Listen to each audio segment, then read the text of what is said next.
我哋人類之間嘅距離看似遙不可及，當緣分具足嘅時候，我哋便難以抵擋。歡迎收聽逢星期六晚上10點嘅零距離。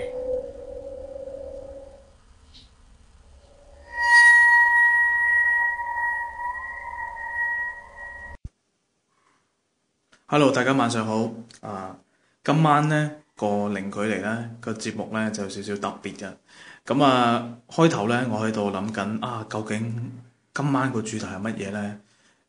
同個弟子傾傾下，覺得金屋藏靈啦。如果口快講錯呢，可能會講咗金屋藏嬌㗎。如果呢我講錯呢，咁聽眾千祈唔好笑我。講到金屋藏靈啦，好明顯啦，就係一個屋企啦。藏咗一啲嘅靈體入邊。其實好多嘅屋企都會有可能受到嗰啲靈界嘅騷擾啊。只不過佢有冇去明顯去做一啲嘅signal俾大家去知道。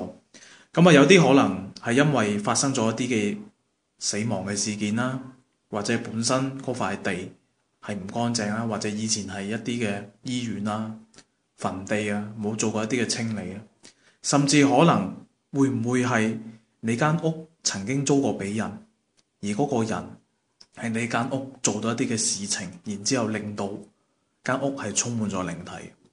今集呢，我就請到弟子啦，陳法炎啦，上到嚟呢，同大家分享翻佢曾經屋企啦租過一間屋啦，俾一個神秘嘅人物。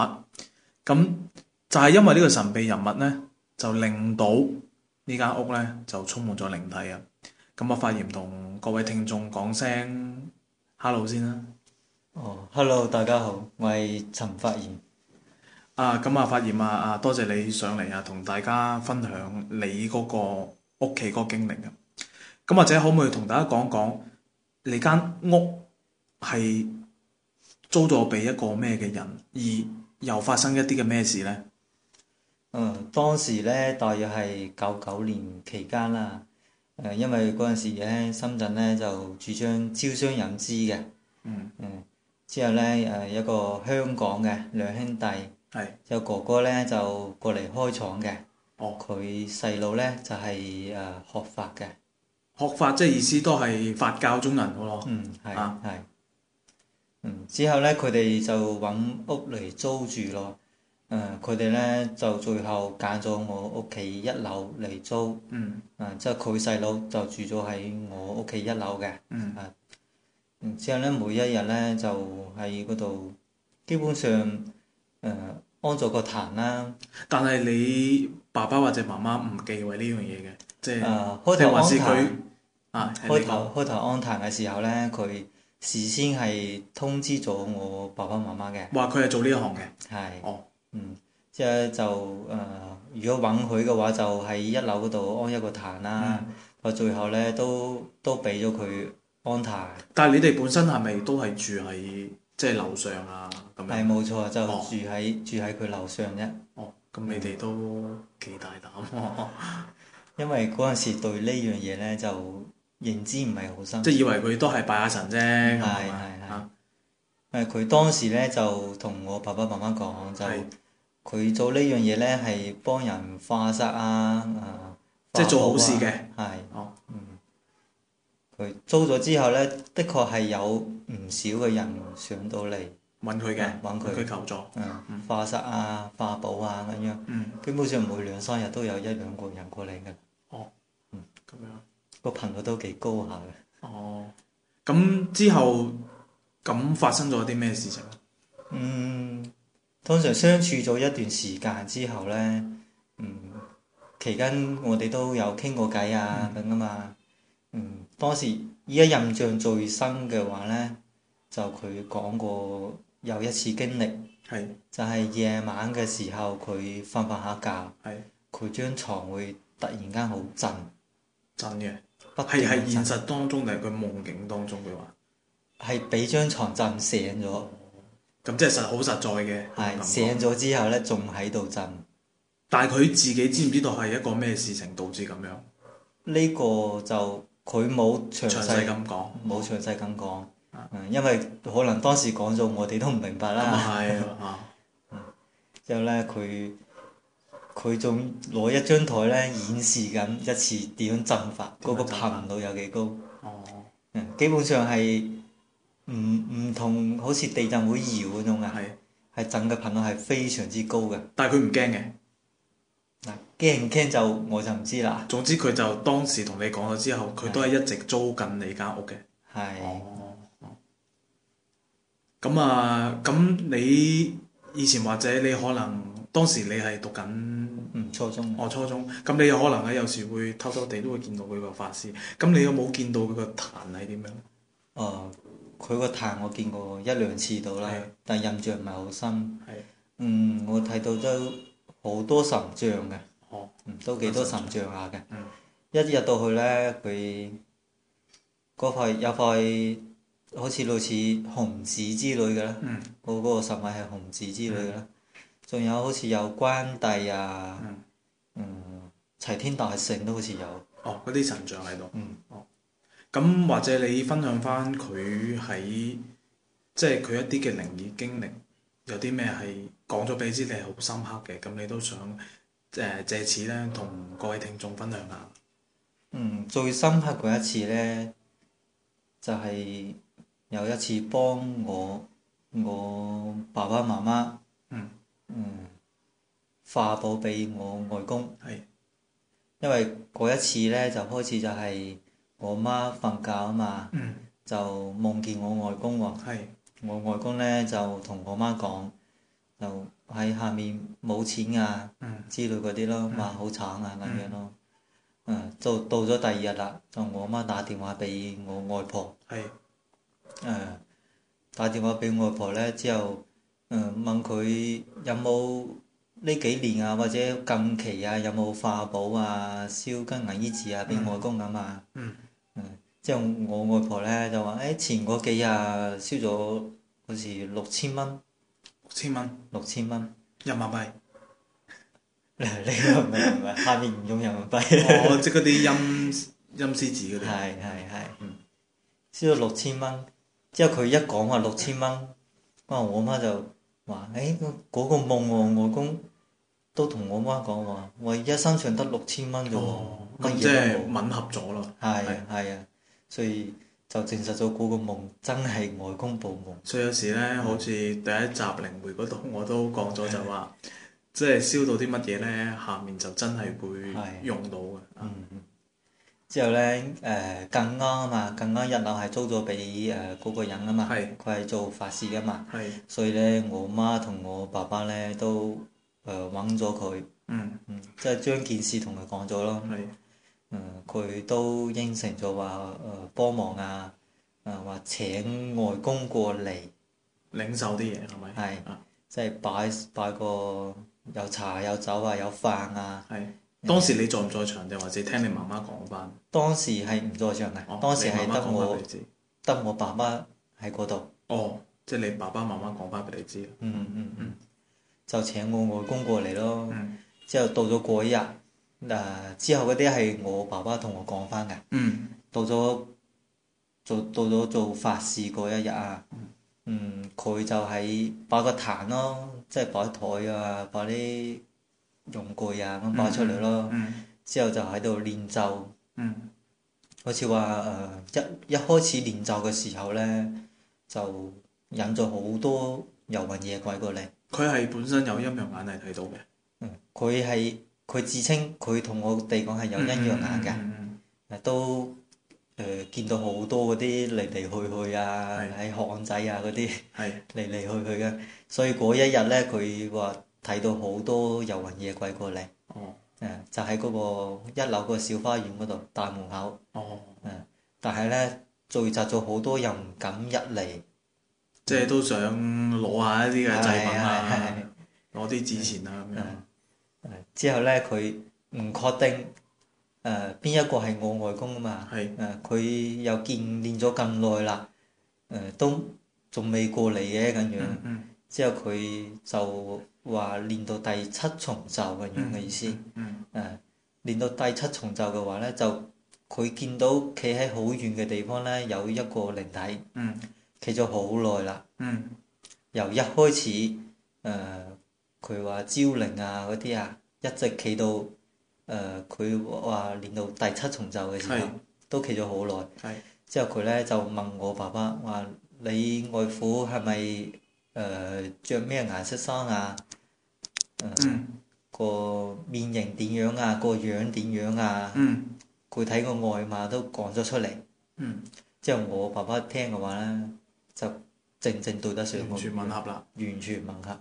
咁亦都可以證實咗佢係真係有陰陽眼，亦都請咗你嘅公公啊，公公上到嚟去領受一啲嘢。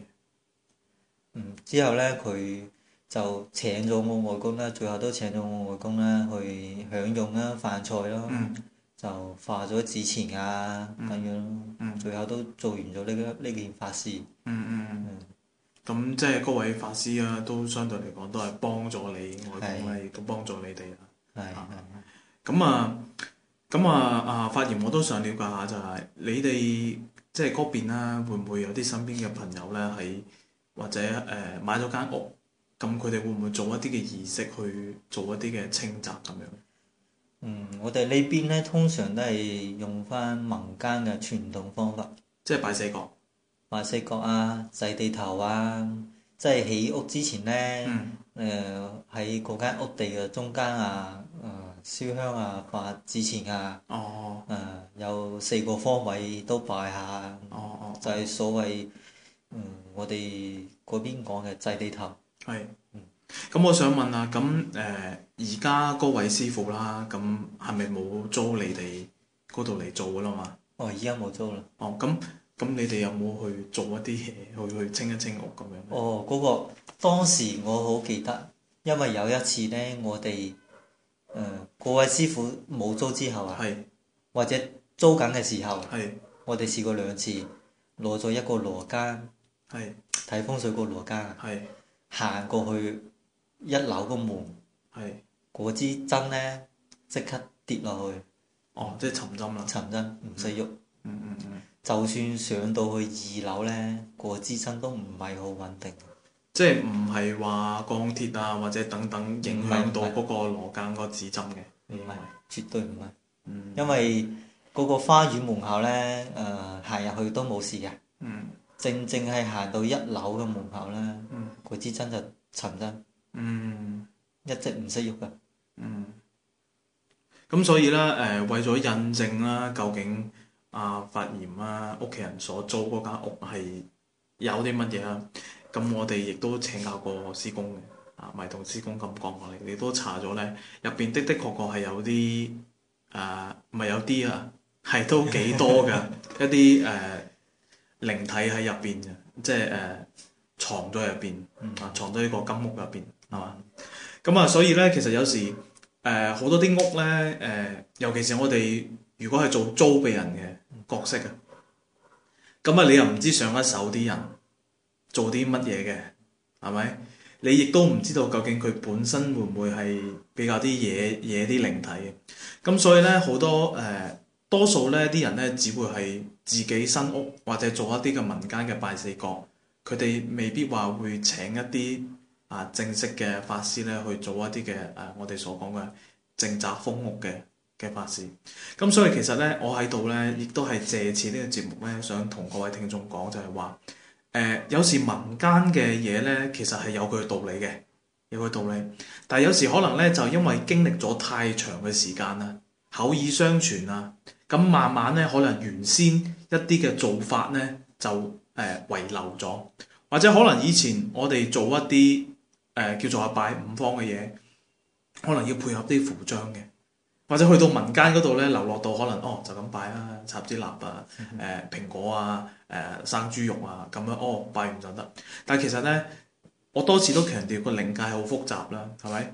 咁你諗下啦，試想我哋幻想下呢間屋係有嘢嘅，我哋係咪？我哋執晒啲生果啊，4個方位有插香啊，咁其實變相係咪引咗佢哋嚟？咁係咪佢哋靈界享用咗所謂呢餐飯佢哋就一定會走咧？係咪？所以其實有好多嘢我哋可以做過進一步諗咧，就會知道嗰個清澤嘅重要咯，係咪？咁或者都同各位聽眾分享翻早前媽祖指點落嚟嘅嘢啦。佢講到咧，人鬼係不可同居嘅，咁祖先另外啦，咁需要送其也安也。咁其實即係都講得出，人同鬼係唔能夠共存，即係共同生活在同一個空間。咁我哋因為佢點都會影響我哋一啲嘅，譬如運程事業或者等等之類，係咪？如果佢惡嘅，分分鐘搞出人命係咪？咁所以嚟講，即係大家要重視翻，就係話呢一樣嘢啦。咁發炎，你哋嗰邊咧會唔會亦都會做一啲化陰契嘅嘢？化陰契就比較少，都比較少嘅。因為民間我哋即係嗰種做法冇陰契呢樣嘢。就用祭地頭或者拜四方嚟代替咗化陰契。但係呢種祭地頭拜四方又可唔可行呢？就係一個問號咯。或者講到呢度，我亦都分享過啦。因為以前喺澳門電台嗰時咧，咁同一位主持啦，咁喺靈異節目入邊當中去做一啲嘅分享。咁嗰位主持亦都曾經講過啦。咁佢有個朋友好得意㗎，咁咧就佢係有做足嗰個化陰契。咁喺呢度或者我可以插一插少部分，點解化陰契咁重要咧？其實陽間買屋都有個契其實陰間都需要咁我哋亦都要需要咧化一啲陰契咧，去令到下面咧去得知呢間屋係你去擁有嘅。咁靈界嗰方面咧就唔能夠去做個騷擾。咁所以有時咧好多嘅情況係點解會有咁多嘅靈界，或者做咗咁多嘅驅邪，驅完又翻嚟，因為最主要嘅原因就係話佢冇咗一個法律嘅，陰間都有陰間嘅法律，冇咗個法律嘅效用咁樣喺度。咁講翻主持嗰單啦，好得意。咁佢就做足個化陰契。但係咧，澳門啲樓咧，如果有澳門嘅聽眾會好清楚有好多咧尤其是唐樓係點樣咧？你以為係2樓，其實係1樓；你以為1樓，其實係2樓，真正嘅地址。咁所以咧，佢又唔係按翻啲水電費單咧去個地址嗰度填個陰契落去。咁佢以為係1A，咁其實應該2A 嘅。化咗落去，依然有靈體騷擾。咁後尾咧因為嗰位啦嗰位朋友係揾開茅山嘅師傅嘅。咁嗰位茅山師傅咧亦都係有降童去查屍咁樣嘅。咁就查出就話佢嘅地址寫錯。咁後尾佢哋諗翻地址寫錯，咁攞張水電費單嚟睇下啦，一睇真係寫錯。樓上嘅其實係叫2樓，唔係叫1樓。咁佢哋重新咧再做翻嗰個即係地址再化翻落，咁冇事咯。所以有時啲嘢幾得意嘅，亦都唔好做錯啦。有時即係你差一層咧，就你幫人哋做咗，唔係你自己啦，係嘛？咁阿發炎仲有冇其他啲嘢可以同大家分享翻？又或者你哋嗰度興唔興咧？即係經常我哋都聽到就話，睇間屋咧就揾個小朋友咧去睇下究竟佢會唔會喊。如果喊咧就代表咧嗰間屋就唔乾淨。你哋嗰邊有冇聽過身邊嘅朋友都會咁樣做？好似話睇新屋嘅時候咧，特別係睇樓買樓通常我聽過有人話帶一個3歲左右嘅細路仔過去睇樓，即係入到去就睇個細路仔嘅反應，即係話玩得好開心好中意間樓就證明就係乾淨。如果喊嘅話就證明唔乾淨。咁都有嘅，都有呢個講法。咁講到呢度，我又可以講翻一個經歷。咁一個就係我以前嘅即係我以前都有做兼職㗎啦，好耐㗎啦嚇。咁有個朋友咁同我講咧，就話佢細個嗰時咧，佢阿媽又係咁樣捉佢睇樓嘛。佢邊個識鬼羅更嗰啲嘢啫，係咪先？咁又未必會有定揾開啲神和咁就捉自己嘅女，就係我呢個以前嘅兼職嘅同事。咁好啦，一入到去咧，我呢位同事當時就係幾歲啦，係咪？佢只係拍埋一個同人哋玩，喺度玩好開心喺度，哇喺度玩喺度玩，但係間屋冇人嘅，咁個小朋友係同緊乜嘢喺度玩咧？係咪？咁所以咧，佢媽媽即刻唔買呢間屋啦。但係其實咧，我覺得咧就有時咧就唔係有時，我覺得就唔應該揾小朋友去睇嘅啊。其實咧可以揾一啲法師啊，係咪？咁你可以俾個地址，咁啊俾呢一啲法師去查，究竟間屋企會唔會有啲唔乾淨嘢，係咪？因為就算你嘅小朋友咁細個，喂，你好容易嚇親佢，係咪嚇親佢點收科咧？係嘛？如果遇到惡啲嘅話，咁係咯，麻煩。直頭開埋佢，咁你話點算咧？所以其實唔一定係用呢啲方法嘅，其實方法係千千萬萬種，用啲係比較安全嘅，係咪？係咪？同埋咁，如果萬一真係見到啦，咁又點樣咧？係咪先？咁如果你又好想買啦，咁你都係要揾翻專業嘅法師去做一個清屋啦，係咪？所以其實即係希望大家都唔好揾小朋友嚟交飛啦。咁發現之前都聽過你講過，你本身即係你租嗰間屋俾嗰個師傅啦，你哋係有個供個觀音像㗎，係咪？哦，係，因為當時咧，我爸爸媽媽咧都一直有供奉緊觀音嘅。係。嗯。點樣有冇開光？呢個重點提一下咧，就我哋呢邊咧開光，所謂嘅開光咧，就係用碌柚葉。哦。